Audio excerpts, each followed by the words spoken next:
Biznes asabim buziladi agar menga kimdir qarab turib erkak kishini omadi bilan o'ynashma deydigan bo'lsa, ey dalboya, menda hech qanaqa omad degan narsa yo'q, birgiraman. Bu yerda sabr, mehnat, birovlarning fikriga qo'tadi qo'yib qo'yish va luboy mana sharoitga ko'nib ketadigan, luboy komfort zonadan chiqib ketadigan, mana duxva bor, yurak bor, yibat. Bu qaysi bitta dalboyib erkak kishini omadi bilan o'ynashma deb qo'ysa, hammasi shu gulli ko'rpasini ustiga yotib olib erkak kishinin omadi bilan o'ynashma deb nihoya harakatni meni kutadi, qachon jalabda oltin qush kelib boshga chiqib ketishini. Yiba qo'tagan bo'lmasa turib harakat qilmasin.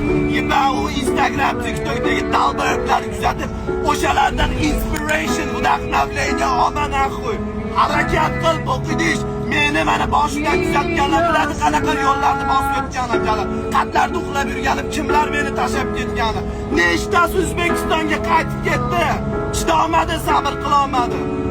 Birovlarning fikriga qo'tadi qo'ygan holatda dars takansa bosish kerak. Akalar uni qilib o'tirib olib, erkak kishini omadi bilan o'ynashma. Babuin bo'l, dalboyob. Babuin.